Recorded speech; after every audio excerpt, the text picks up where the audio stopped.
Hey folks, what you focus on is what you get. I want you to focus on everything red around you, okay? Red, red, red, red, red. What can you see? Look around the space you're in now and find everything that's red. I'm going to test you on this. Okay? Got them? In the memory, close your eyes. Right, now I want you to tell me everything that's purple. Trickier? You weren't looking for purple. What if I'd said orange? You weren't looking for orange. Have a look around. Can you see purple? Can you see some orange? Point being, what you focus on is what you get to the exclusion of everything else. Now, another little story I tell often is about feathers and shells. I go to the beach most days. I'm always walking along the shoreline. Used to always collect shells on the tide line. And I went to my friend's house one day and she had this magnificent feather collection. I was like, wow, look at these beautiful feathers, and how do you get so many? I mean, I never ever see feathers. And she said, Monique, you should know this stuff more than anyone. Are you focusing on feathers? Have you looked for feathers? I'm like, oh, no. So I decided to then start looking. Right, okay, I'm going to focus on feathers from now on.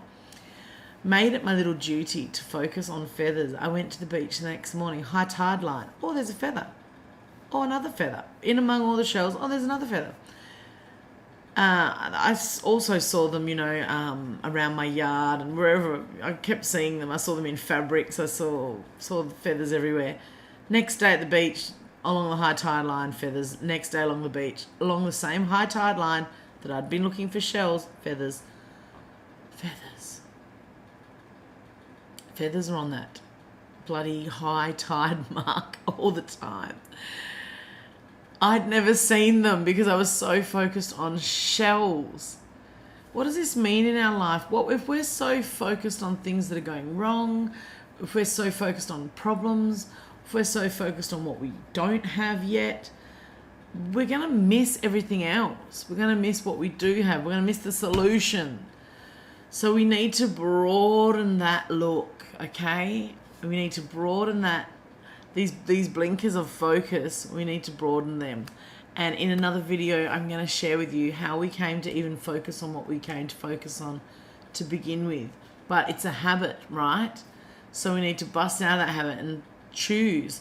A little thing that you can do is you can pick something right now, some object that you might like to look for the next week, and check in with yourself and write it, I don't know, on your fridge, or put messages in your phone so that you do keep it at the forefront of your mind. And it might be something like you might do the feathers thing. You might do yellow cars. You might do butterflies. You might choose to look for whatever it is.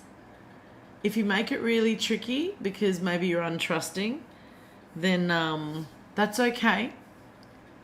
But start with something, have a little trust, have a little faith. Something maybe you don't see much. Yellow cars, I don't see much yellow cars. If I go out now and I'm focusing on yellow cars, I'm sure I'm going to see some yellow cars. Yes, give it a go.